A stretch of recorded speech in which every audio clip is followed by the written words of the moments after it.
Hello everyone, welcome to or welcome back to my channel. I'm Bookbird and this is a vlog series that I've been doing for a couple months where I read like a specific booktuber that I've been watching. This month's episode is to read like books and Heather. None of these booktubers know that I have picked them. I don't ask them for recommendations. Personally, I go to their YouTube pages and I browse all their previous videos about their favorite books, and I pick from those videos a few books that are either already on my own shelves that I haven't picked up yet, or that I can get from my library, and I see how much our taste matches up. For this particular vlog to read like books and Heather, I will be picking up Heartless Hunter and the Thursday Murder Club, and finally Blood Over Bright Haven. Without further ado, let's get into me reading like books and Heather.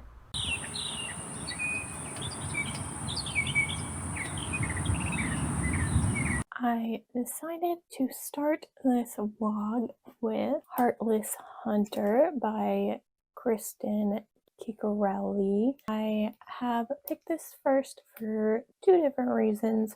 One, my Libby audiobook came up rather quickly, but also I think this is going to be the book that I probably won't like as much in this vlog, just based on the genre, which is romantasy, and it's YA romantasy. And I kind of purposely picked YA romantasy because a lot of romantasy gets into more of the smut territory, and I don't really read smut, so that's one thing that I did omit with reading like Heather, that I won't read some of the more intimate scenes in books. I purposely picked this because it should either have none or very little description with them, so, and then I can easily just turn the page and skip it. So I am currently on just chapter 5 in this. I haven't gotten far. Let me explain kind of what the premise is, and that is that Rune is a witch, specifically a blood magic witch, and she became part of high society based on the fact that she turned her own grandmother in to the blood hunters. So she turned in her grandmother out of her own grandmother's plea to turn her in basically as sacrifice so that Rune didn't get killed along with her. Rune now is the Crimson Moth and helps other witches escape from this revolution that happened, that now those in power don't like witches and don't want the witches in their society. She is basically an underground railroad for these blood witches. One thing that I don't really care for right now is that Rune herself, being a blood witch, she doesn't want to leave the cuts and scars on her body that other blood witches have that marks them for being a blood witch, that they can easily track who is one. Because she doesn't want to leave these scars on her body, she uses her monthly cycle blood that she keeps in vials, which is very gross to me. I mean, blood magic itself is kind of gross in general, but like that specific piece is strange to me to be added. So far, we've only kind of met kind of her circle of friends who also know she's the Crimson Moth and is helping these witches, but are keeping it secret and actually help her do it, even though they're not witches. So it's kind of a rebellion in itself against this society to get these witches out and safe. The enemies to lovers romance. We've already met our enemy, which is one of the Blood Guard members named Gideon. So right now they're at odds and don't like each other, and even since they were 13 they haven't liked each other either. So there's just that. I don't know where and how the romance is going to happen. I am not a big romance reader, so I kind of don't care. I kind of just care about the fantasy elements. So we'll see how much I end up liking this or not.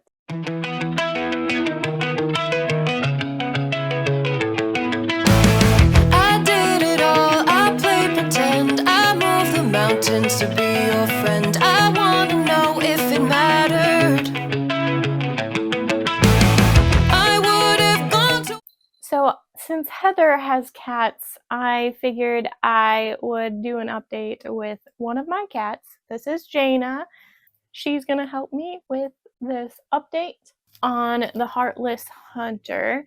I'm 60% into this book, and it's still on that level of it's gonna be okay, but not a 5-star read or anything. I am enjoying the politics part of this a little bit more. I understand kind of the background of this rebellion and society and stuff. So it used to be that 3 sister witches were the queens of this society, and they got killed and overthrown by the revolutionaries. And so because of the way these queens had previously ruled, they don't want queens in their society anymore, hence why now there's blood hunters, and they're trying to get rid of all the witches in the society. And Rune is trying to get them all to across basically the ocean to this island that does accept witches and magic. Blood magic specifically is what these witches do. So that's been kind of my pull to even continue reading this. We are learning more about Gideon and his background now, and why he specifically wants to take out witches.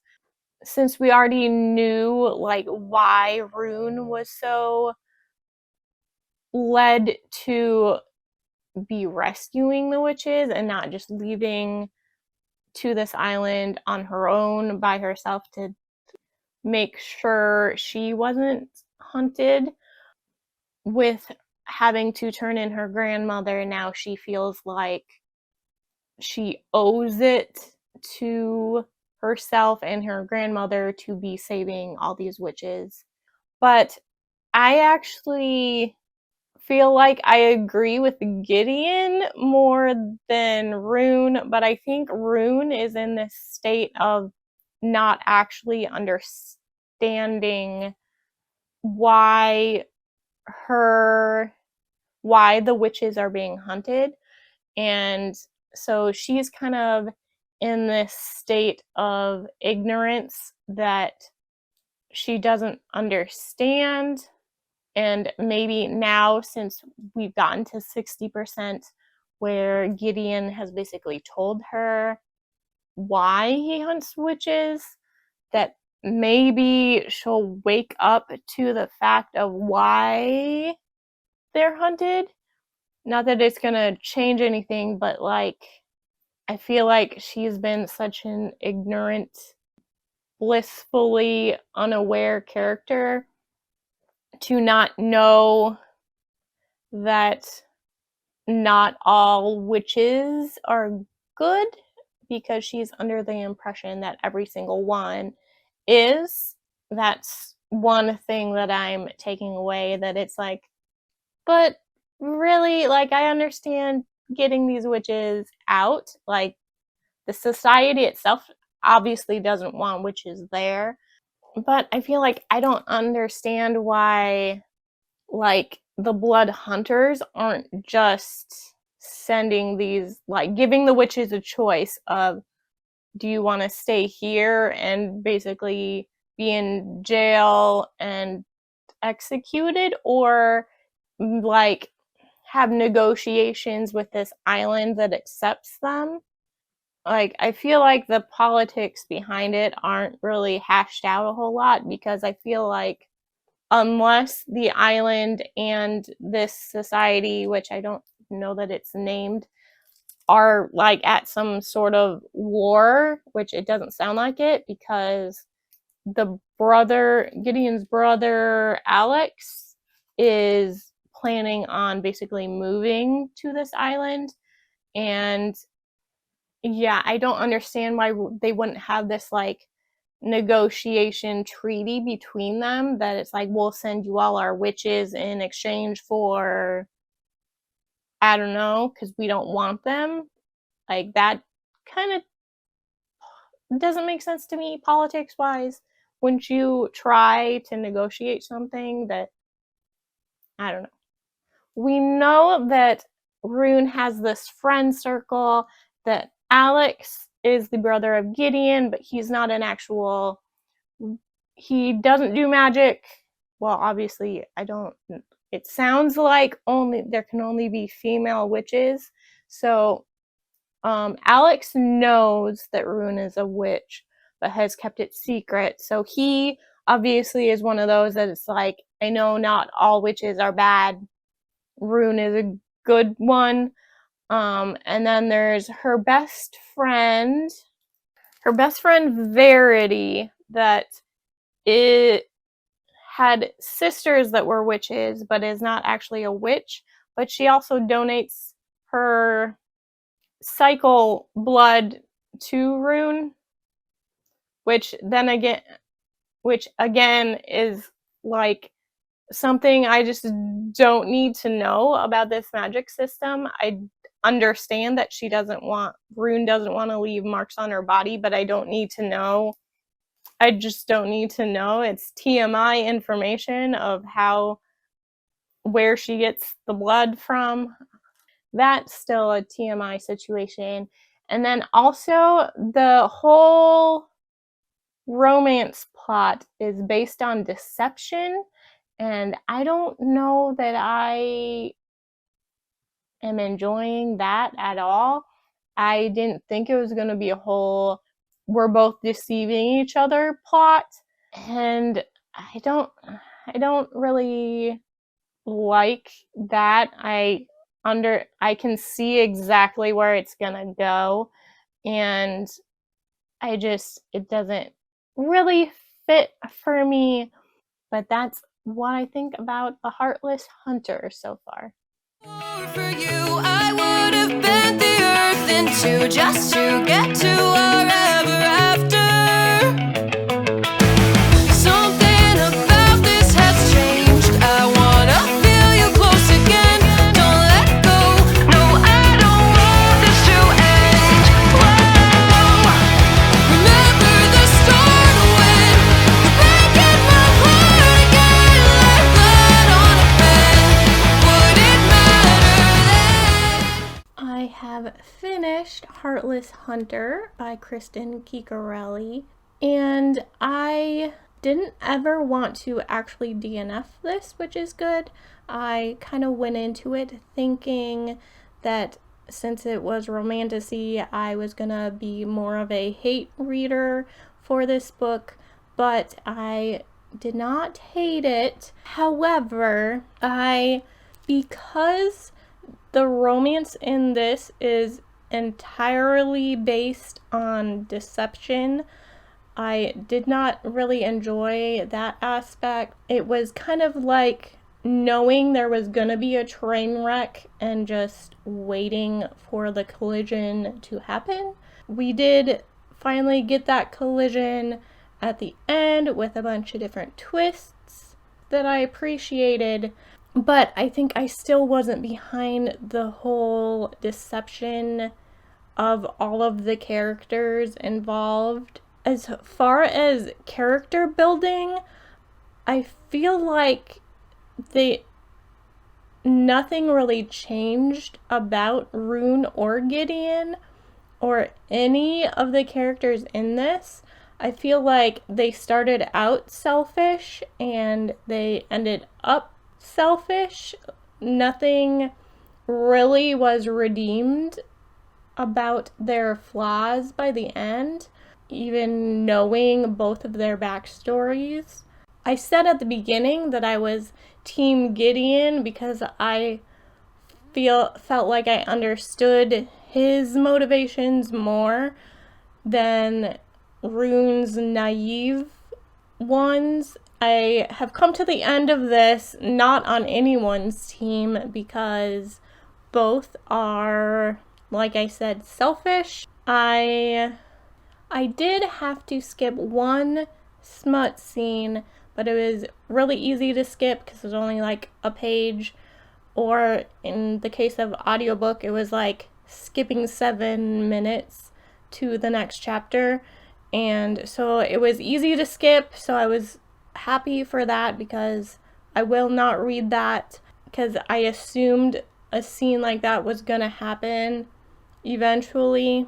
I feel like I can't write it off as just because it's young adult, because I've read young adult that goes into the politics more, that goes into things deeper than this one did.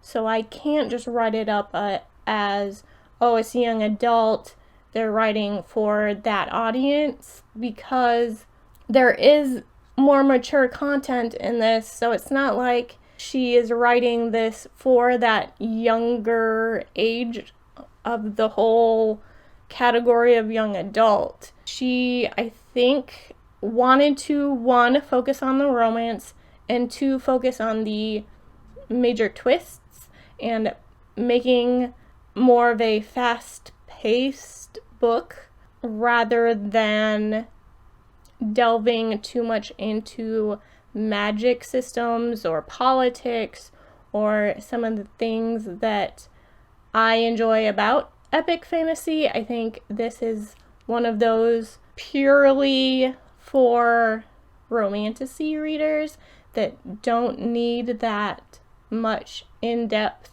to magic.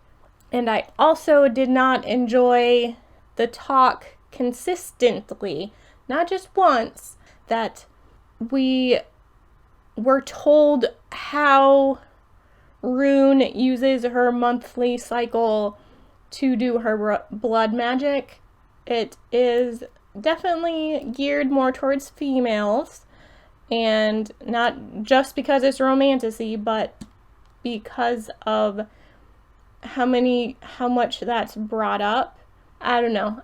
Blood magic in general is not my favorite magic system anyway. I kind of wish there was more than just blood magic in this world, and it would have been interesting to have different types of witches. So I do understand why people would really enjoy this book. I understand why it was hyped so much a few years ago. I still am convinced that romantasy is probably just not my genre. My next book is probably gonna be The Thursday Murder Club as soon as that Libby hold for the audiobook comes available. So we're switching up the genre to mystery now. So I'm gonna pick this one up because it's actually been sitting on my shelves for a long time. So it's about time I finally understood why other people have liked this book, and I know it gets sad at the end, so we'll see what that's about too. But I'll go ahead and start getting into this one, and I'll check in with you later. When everything starts to fade, I felt like it's yesterday. Would it all make sense? Would it matter then? Would it matter then?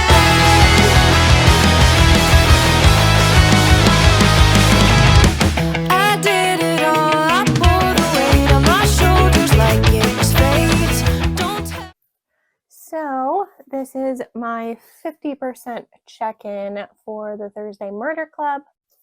I've been mostly listening on audiobook. So far, it's not super gripping. It's definitely a cozy mystery. And I think also the audiobook is helping me because the British style of humor reads a lot better when you have the tonal shift with the narrator. And in this case, most of it is Elizabeth in this book, who is writing kind of a journal or a diary based on the events happening in the book and the deaths that occur. So it is these group of elderly people trying to solve this sudden murder, and there's currently now more than one murder that they're trying to solve, and they're kind of doing the thing where they're stealing information from the actual police investigation by being witty about it, about involving themselves with the police department. And so they're able to learn the clues to then their own murder club to try and solve this case. And I came to find out that it's a retirement village, so it's not necessarily like a retirement home, which is kind of a different concept than it being a retirement village of people in different separate housing with their spouses. And this whole community of elderly people, that already is different than how I perceived the series in itself, because I thought it took place all in like one retirement home, and that's not the case for the setting. But right now it's kind of just okay. I don't feel like the way I rate books sometimes is if a book is one that I think by the end of the year I'm going to remember it being a standout read, then that's going to get a higher rating. And I think this one is kind of going to get lost by the end of the year.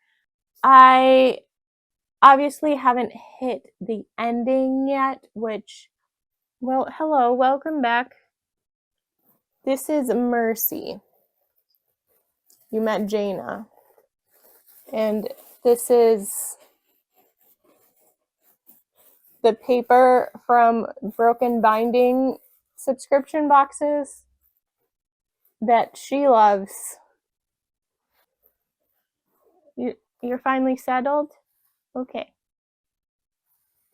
So I don't know that this is going to be a super standout read. I can see where it could get sad, that everyone talks about the ending being sad. I can see where it might go with that. It's adapted on Netflix, and we do have Netflix, so I may check out the TV adaptation for this after I'm done with it. And I feel like how this is written, in the style that it's written, I can see how it can easily be adapted, because it almost has that same feeling of a screenplay, if that makes sense. Like, it's not written in dialogue, but I like a sitcom almost, where it's written in that style where you can just see it playing out.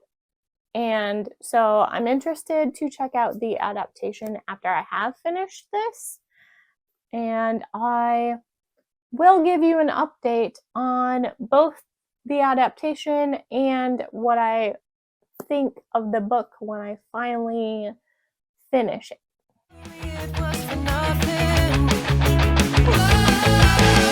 You told me love wasn't true, 'cause it didn't feel real to a cynic like you, but I'm pretty sure we walked into something. Something about this has changed. I wanna feel you close again. Don't let go, no, I don't want this to end. So I have finally finished the Thursday Murder Club, and I think at the 50%, you probably noticed I wasn't super into it, but I can say by the end, this started as maybe a 3-star and it got bumped to about a 4-star.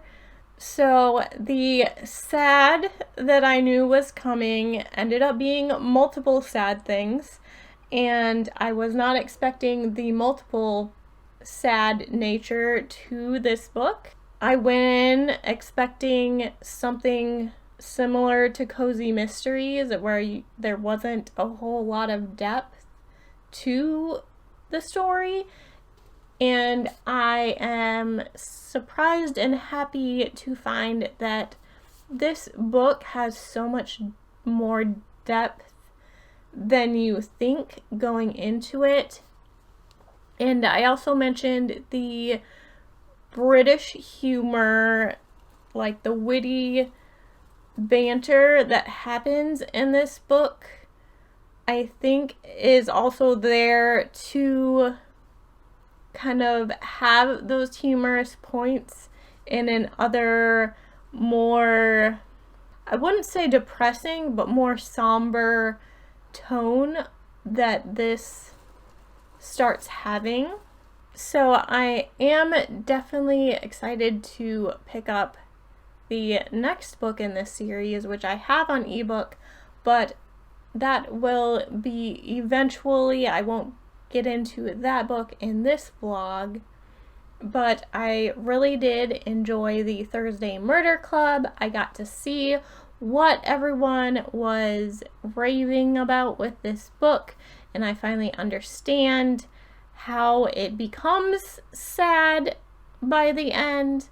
So I really enjoyed this one. This one has shot to the top of this vlog so far.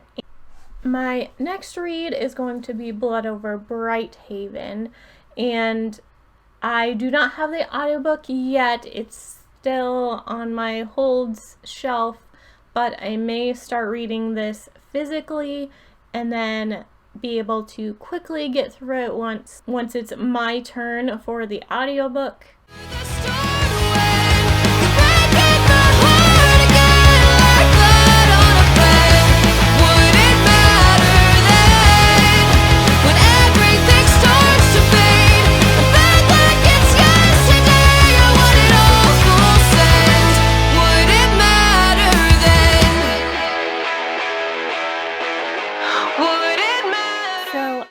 A couple of different updates for you. Jane is getting a stretch in back there. I did watch the adaptation movie of the Thursday Murder Club. I enjoyed it. I, however, did not like how they changed the ending, and also they omitted a full character that was in this and had a reveal in this. So I feel like for probably 80% of the movie, it felt spot on with the characters. They also gave more of a they gave Elizabeth more of the main protagonist role in the movie versus I feel like Joyce has that in this book because we read from her journal, and so I think in the movie they switched it up to be more about Elizabeth, even though we get all the same characters. It's just, I feel like the focus was on Elizabeth solving this and not so much the group. It was less from a Joyce perspective than the book takes. So those are my thoughts for the adaptation. I would say you can enjoy them both separately. Just know that there is a big switch up with the ending between the two, so go in knowing that they do change some stuff. The second update I started Blood Over Brighthaven. I finally got the audiobook. I really only did read 3 chapters before it became available for audiobook. This is a fantasy story about a woman named Siona. She applies to this magic academy that women can only even try to apply every 10 years because women are looked at as inferior to doing magic. So it's only men that go to this academy, and she is trying out for that academy right now where I am. The very first chapter, I was confused until I actually read the synopsis why it was involved in the story, and the first chapter basically gives a historical context to the janitor character that is mentioned in the synopsis. That at first, because I hadn't read the synopsis, I just went in blind and then had this switch with characters that I thought that Siona was going to be the daughter that was mentioned in that first chapter that Tamil had to save. I think that's his name, Tamil. I don't know how to pronounce it because I haven't heard it on the audiobook yet, but I thought it was good. It was like a time jump almost, that the child saved in that tragic event is Siona, but that's not how this is playing out. So we'll see. Right now, I don't really like Siona as a character. I think I will feel more drawn to this nomad character that we're eventually going to have again, because I think Siona is just way too headstrong for me. And right now, I do not like how she treats the people around her, not just the professors or the higher ranking mages that are trying to test her, but the actual friends she has. And so I don't know that I really like her attitude right now. We'll see if she has this whole character arc where I finally understand her. But right now, I do not understand her abrasiveness. So right now, going in still open-minded. Now I have the audiobook, so I can hopefully fly through this, and I will update you when I feel like an update is needed. Quick update before I get to the end of this. I am about 50% into Blood Over Brighthaven, and I am happy to report that Siona has started to develop as a character. I'm not disliking her as much as I did at the beginning of this. We have gotten to where she and Tamil have figured out the truth behind the magic of this city, and so I have gotten to the big twist, the big revelation of this book. So it's all avalanche from here to figure out where we go from here. I did appreciate it took a while, but for a while we were only getting Siona's perspective again after that first chapter being Tamil, but I finally just finished a chapter where we went back to Tamil and his life in the city and his relationship with his niece. That was going to be my only other gripe about the book so far, is that I kind of missed having the perspective of Tamil, and now I am getting that again. So I will see how this book shapes up by the end, and I'll let you know when I'm finally finished with Blood Over Brighthaven. Would it matter then? Now you know I work on these vlogs for a while because I obviously have changed my hair since starting this vlog. So I have finished Blood Over Brighthaven, and I am actually leaning towards a 5-star for this. Like I gave you in the previous clip, I did start seeing that Siona was gonna develop and change throughout her character arc. So she finally grew on me, and the whole story she represented started to make sense. I do have a comparison book because while reading this, I kept remembering and thinking back to when I read Babel by R.F. Kuang. Both of these books have the same type of themes. They're very different, but I feel like adding a magical dark academia type aspect to a social commentary and how it plays out is very similar between the two.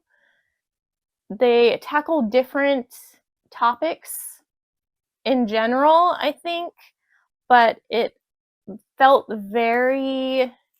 brought me back to when I did read Babel when it first came out.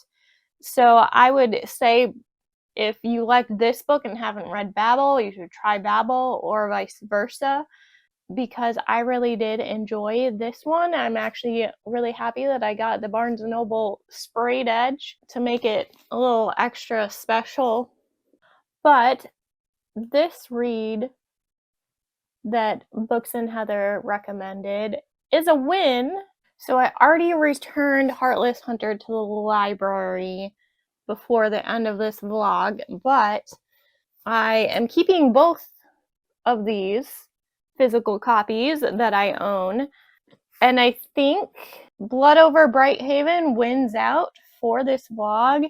This is a close second, but also it's two different genres. I would say this is a mostly successful reading like vlog, and I knew going in I wouldn't super enjoy a romantasy, but the romantasy I picked I didn't hate, and it still had some interesting elements to it. So if you have never heard of Books and Heather, I will be linking her recommendation videos in the description and also her channel. So go check her out if you haven't yet. She does a lot of reading vlogs like I do. So if you like my channel, then I'm sure you'll like hers. If you have any recommendations of who I should read like in the future, I have my own list that I've been researching other booktubers with, but if you have a particular person or are a booktuber that would enjoy seeing me read some of your recommendations, please let me know in the comments. And if you are not subscribed, please subscribe for more bookish videos from me. I hope to see everyone in my next video.